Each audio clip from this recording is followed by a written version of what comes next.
Assalamualaikum warahmatullahi wabarakatuh. Halo semuanya, perkenalkan nama saya Gilang Setia dengan NPM 212125115. Pada kesempatan kali ini kita akan kembali membahas mengenai materi matematika. Nah, untuk materi matematika yang disampaikan di sini itu mengenai materi perbandingan. Nah, lanjut di sini ada peta konsepnya tersendiri. Nah, untuk materi perbandingan itu materi matematika yang diajarkan pada kelas 7 atau kelas 1 SMP. Nah, di sini ada peta konsepnya, di mana secara sederhana materi perbandingan di sini ada pengertian dan juga macam-macam. Nah, untuk macam-macamnya sendiri dibagi juga menjadi dua bagian, yaitu menjadi perbandingan senilai dan perbandingan berbalik nilai. Nah, bagi teman-teman yang sudah mahir mengenai materi perbandingan, bisa langsung saja men-skip video ini ke menit ini, dan itu tuh merupakan segmen mengenai kesimpulan dan latihan soal. Next. Nah, di sini ada pengertian perbandingan. Nah, untuk pengertian perbandingan sendiri, di sini bisa kita baca ya. Perbandingan adalah membandingkan dua nilai atau lebih dari suatu besaran yang sejenis dan dinyatakan dengan cara yang sederhana. Nah, perbandingan A dan B dapat kita nyatakan dengan A banding B. Jadi ini tuh dibacanya tuh A banding B atau A per B dengan B tidak sama dengan 0. Karena kalau B-nya sama dengan 0, nanti bilangan ini tidak dapat terdefinisi ya. Secara sederhana, berikut kita coba ya mengenai cara menuliskan perbandingan itu sendiri. Misal, di sini kita habis belanja ya di pasar, dan di sini kita membeli beberapa buah-buahan, yaitu ada buah lemon dan buah stroberi.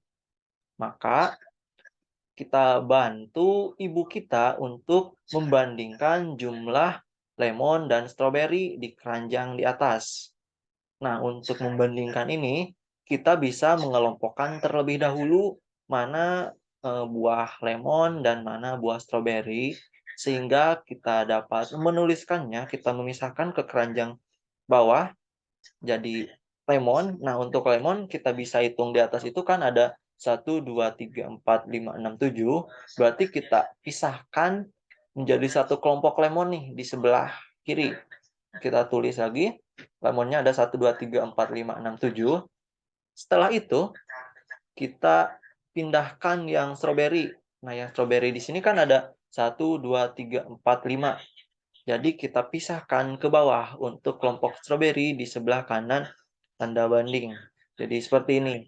Nah, setelah kita memisahkannya jadi seperti ini, jadi dua kelompok yang berbeda, ini tuh sudah membandingkan antara jumlah lemon dan stroberi. Dan jika ditulis secara matematisnya jadi seperti ini. Kan tadi jumlah lemonnya itu ada 7. Kita tulis lagi di sini 7 dan jumlah stroberinya ada 6. Kita tulis lagi di sini 6. 7 banding 6. Nah, atau biasa kita tulis juga menjadi 7 per 6. Di mana ini tuh 7 mengartikan banyak lemon dan 6 mengartikan banyak stroberi. Jadi ini merupakan cara menuliskan perbandingan sendiri secara sederhana. Mungkin teman-teman yang lain punya pengalaman lain gitu mengenai cara membandingkan suatu hal, terutama dalam kehidupan nyata, sehingga teman-teman bisa lebih mengerti mengenai materi perbandingan ini sendiri. Selanjutnya, kita masuk ke macam-macam perbandingan. Nah, tadi kan di awal sudah diberitahu ya, bahwasannya untuk perbandingan ada dua macam. Yang pertama itu perbandingan senilai. Nah, perbandingan senilai mempunyai arti adalah perbandingan dua besaran, di mana bila salah satu besaran nih semakin besar, maka nilai besaran yang lain akan semakin besar. Jadi, perbandingan ini tuh searah gitu. Jika kita punya suatu itu membesar, terus sesuatu yang lainnya juga akan membesar. Jadi saling berpengaruh. Dan begitu pula sebaliknya. Jika yang ini mengecil, otomatis perbandingan yang lainnya juga akan mengecil. Jadi bisa dilihat ya, untuk perbandingan senilai, rumusnya itu adalah ini ya, kita misalkan dengan unsurnya itu A dan B, di mana kita tulis A1 per B1 sama dengan A2 per B2, atau kita bisa tulis juga menjadi A1 per A2 sama dengan B1 per B2. Nah, untuk lebih memahami mengenai perbandingan senilai, berikut ini ada contoh soal nih. Di sini contoh soalnya itu ada level yang mudah dan level yang susah. Nah, untuk yang pertama, mari kita pelajari mengenai level yang mudah terlebih dahulu ya. Nah, yang pertama di sini soalnya itu harga 2 buah lemon adalah Rp. Rp5.000. Maka berapa harga 5 buah lemon? Nah, di sini ada 4 opsi, yaitu yang pertama itu A 10.000, B 8.000, C 1.000, dan D 12.500. Nah, silakan teman-teman memilih opsi A, B, C, D, atau D, dan di sini juga disediakan rumusnya nih. Ingat rumus mengenai perbandingan senilai yang tadi. Silakan teman-teman untuk memikirkan jawabannya. Setelah ini kita bahas ya. Nah, bagi teman-teman yang sudah mempunyai jawaban, mari kita bahas secara bersama-sama ya, mana jawaban yang bisa memenuhi pertanyaan di atas ya. Nah, di sini kita bahas, kita misalin nih, untuk tadi kan rumusnya itu A dan B. Kita misalkan saja di sini tuh unsurnya itu ada A dan B, dengan A-nya itu kan 2 buah lemon, berarti A-nya itu jumlah lemon dan B-nya itu harga lemon. Nah, setelah kita misalkan ini, kita bisa masukkan ke rumus yang tadi. Nah, rumusnya itu kan ini, kita masukkan A1-nya kita gunakan jumlah lemon yang pertama, yaitu 2. Kita tulis 2, dan A2-nya itu jumlah lemon yang kedua, yaitu 5. Jadi 2/5. Dan untuk harga lemon yang pertama, kita tahu harganya itu Rp5.000. Kita tulis di sini. Dan untuk B2 itu adalah unsur yang dicari. Nah, dari sini kita bisa lihat ya, hasil akhirnya tuh bakal kayak gimana. Mungkin jawaban yang bisa memenuhi di sini tuh, kalau yang C kayaknya tidak mungkin 5 buah lemon malah semakin murah gitu. Dan juga untuk yang, karena yang C itu malah membalik gitu, harusnya kan ketika membesar otomatis unsurnya membesar, sedangkan yang C ini tuh malah mengecil. Jadi jawaban yang C sudah pasti salah. Berarti ada 3 opsi lain nih, ada A, B, dan D. Mari kita lanjutkan ya mengenai pembahasannya. Di sini kan 2/5 sama dengan 5.000 per B2. Nah, kita operasikan 2 kali B2, gini kan disilangin. Dari 2B2 dan 5 kali 5.000 ada 25.000. Di sini 2B2 sama dengan 25.000, berarti kita bisa membagi 25.000 dengan 2. Jadi B2-nya itu 12.500. Nah, jadi harga 5 buah lemon yang kita cari adalah Rp12.500. Ini tuh ada di opsi D. Jadi yang benarnya itu adalah opsi D. Nah, selanjutnya kita akan melanjutkan mengenai contoh soal yang levelnya agak naik dikit nih, yaitu level susah. Silakan teman-teman bisa baca terlebih dahulu soalnya, yaitu perbandingan kelereng Gilang, Andi, dan Budi adalah 3/7 banding 9. Nah, jika jumlah kelereng Gilang dan Andi adalah 96 butir, berapakah jumlah kelereng ketiganya? Nah, ini ada opsi pilihan gandanya ada 4, yaitu A 100, B 150, C 152, D 125. Nah, silakan teman-teman untuk menghitungnya terlebih dahulu dengan menggunakan rumus yang ini ya, yang sudah disediakan. Untuk cara pengerjaannya juga sama, tidak terlalu jauh beda, cuma teman-teman bisa mengkreasikan lagi caranya supaya bisa mendapatkan hasil yang diinginkan. Baik, karena teman-teman sudah mempunyai jawabannya masing-masing, mari kita bahas ya, di sini pembahasan. Nah, untuk pembahasannya, kan kita misalin lagi. Ini kan perbandingannya itu banyak kelereng dan jumlah kelereng. Nah, perbandingan banyak kelereng kita misalkan dengan A, dan jumlah kelereng kita misalkan dengan B. Kita masukkan ke rumus yang ada di bawah, di sini.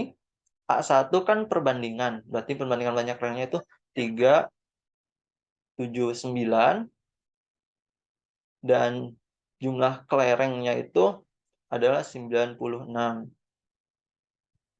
Karena jumlah kelereng Gilang dan Andi adalah 96 butir, otomatis yang A1-nya itu 3 tambah 9 ya. Harusnya ini di sini 9, di sini 7 ya. Karena ini Gilang dan Andi. Sehingga di sini tuh 3 tambah 9, kita tulis Gilang dan Andi, harusnya ini 397 ya. 3 tambah 9 per 379 itu jumlah perbandingan kelereng tiganya. Sama dengan B1-nya ini kan jumlah kelereng Gilang dan Andi yaitu 96. Nah kan B2 adalah unsur yang dicari. Nah untuk pilihan ganda di sini kan opsinya itu hampir naik semua gitu, naik semua dari jumlah kelereng awal. Jadi keempat pilihan ganda ini tuh mempunyai kemungkinan benar, tapi mempunyai kemungkinan salah juga. Kita lanjut perhitungan. Sini 3 tambah 9 itu 12, dikali B2 jadi 12B2, dan 3 tambah 7 dan 9 itu terus dikalikan 96 jadi 1824. Sehingga 1824 dibagi 12 adalah 152 yaitu B2. Jadi jumlah kelereng ketiganya yaitu kelereng Gilang, Andi, dan Budi adalah 152 butir. Yaitu berada di opsi C. Selanjutnya, setelah kita membahas perbandingan senilai, kita juga akan membahas perbandingan berbalik nilai. Nah, perbandingan berbalik nilai mempunyai arti adalah perbandingan dua besaran, dan bila salah satu besarannya itu semakin besar, maka nilai besaran yang lain akan semakin kecil. Nah, ini tuh beda ya dengan yang senilai. Nah, kalau yang senilai tadi, ketika salah satu unsurnya membesar, otomatis unsur lain membesar gitu, jadi searah. Sedangkan yang berbalik nilai, ketika unsur ini membesar, otomatis unsur yang lainnya itu akan mengecil, jadi bertolak belakang gitu. Begitupun sebaliknya, jika ini mengecil, otomatis yang lain akan membesar. Nah, untuk rumusnya itu ada ini ya, tadi kan beda. Nah, untuk ini tuh A1 kali B1 sama dengan A2 kali B2. A dan B ini memisalkan sebuah unsur yang ada nanti. Atau bisa kita ubah juga menjadi A1 per A2 sama dengan B2 per B1. Untuk lebih memahami materi ini, mari kita ke contoh soal lagi. Seperti tadi, contoh soalnya ada dua ya, mengenai level mudah dan level susah. Untuk level mudah, silakan teman-teman untuk mengisinya terlebih dahulu dan kita bahas lagi. Nah, untuk soalnya itu, jika dalam waktu 50 hari ayam ternak dapat diurus oleh 5 pegawai, maka dalam waktu 25 hari berapa pegawai yang dibutuhkan? Silahkan pilih opsinya itu ada 10, 12, 5, dan 20. Dan di sini ada rumus yang bisa digunakan, yaitu rumus perbandingan berbalik nilai. Nah, karena teman-teman sudah punya jawabannya masing-masing, mari kita bahas lagi nih mengenai contoh soal perbandingan berbalik nilai level mudah.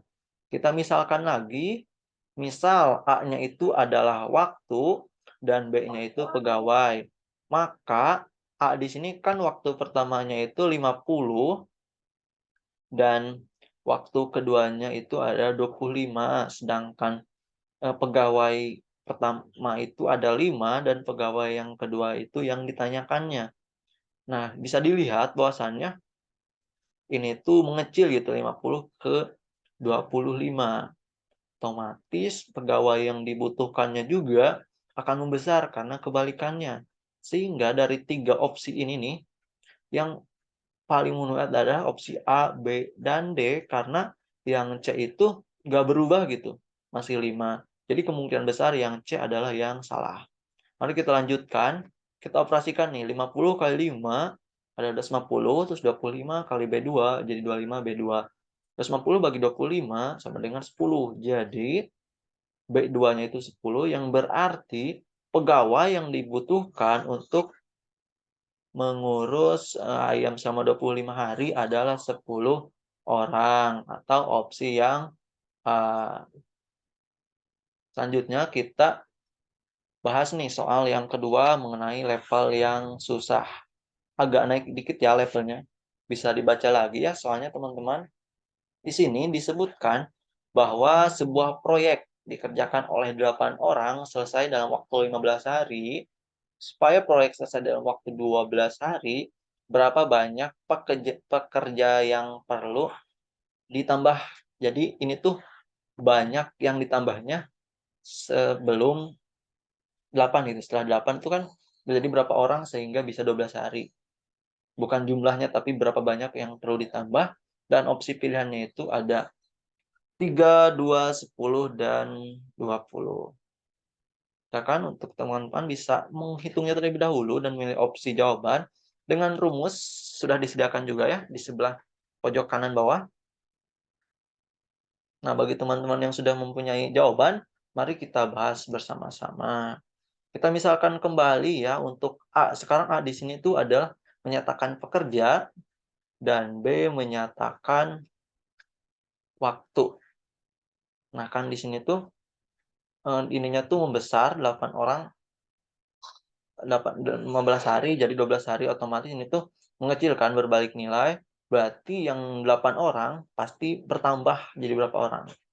Nah, jika dilihat dari soalnya juga, opsi A dan B itu tidak memungkinkan ya, ini berkurangnya sangat banyak, dan opsi C dan D ini yang paling memungkinkan juga. Kita coba saja hitung ya, kita masukkan A-nya itu kan pekerjanya itu 8 orang, dan yang pekerja keduanya itu ada 15 hari gitu. Dan waktunya itu 12 hari, kita operasikan 120 dibagi 12 adalah 10. Nah, ini tuh jumlah pegawai jika 15 hari. Berarti jika dicarinya itu adalah berapa banyak tambahan, otomatis tadi kan yang awal ada 8 orang, sekarang 10, jadi 10 dikurangi 8 jadi 2 orang. Jadi banyak pekerja tambahan adalah 2 orang. Ternyata opsi yang paling memenuhi adalah opsi B. Berarti opsi yang salah ya, yang benar itu adalah yang B. Nah, sekarang kita sudah masuk ke sesi terakhir pemaparan materi kali ini, yaitu kesimpulan. Nah, setelah tadi kita membahas satu persatu, kita tuh bisa menyimpulkan nih. Yang pertama, perbandingan. Perbandingan tadi diartikan bahwa membandingkan dua atau nilai atau lebih dari suatu besaran yang sejenis dan dinyatakan dengan cara yang sederhana. Nah, jadi ini tuh yang bentuk paling sederhana gitu, membandingkan sesuatu itu. Dan juga macam-macam perbandingan, sini tuh ada dua, itu perbandingan senilai dan perbandingan berbalik nilai dengan rumus yang tadi sudah dijelaskan ya. Rumusnya itu tidak jauh berbeda, cuma membalik-balikan unsur yang ada. Nah, bagi teman-teman yang sudah sampai ke segmen yang kali ini nih, yang segmen terakhir di latihan soal. Berarti teman-teman sudah menyelesaikan penjelasan materi, dan juga teman-teman yang udah mahir berarti sudah sampai ke sini ya. Kita sekarang sama-sama saja kita kerjakan latihan soal. Saya buatkan PR ya buat teman-teman. Silakan dibuat nih, dikerjakan untuk level mudah dan level susah. Ini tuh level mudah satu tuh perbandingan senilai dan perbandingan berbalik nilai. Levelnya susah juga ada perbandingan senilai dan perbandingan berbalik nilai. Silakan teman-teman kerjakan dari yang mudah terlebih dahulu supaya kemampuan teman-teman tuh meningkat gitu dari yang terlemah dahulu, nanti juga akan meningkat jadi mahir. Silakan teman-teman yang sudah mendapatkan jawabannya, bisa dituliskan di kolom komentar ya, supaya kita nanti bahas bareng-bareng dan mendapatkan hasil akhir dan tujuan pembelajaran dari materi perbandingan ini sendiri bisa kita capai. Terima kasih. Assalamualaikum warahmatullahi wabarakatuh.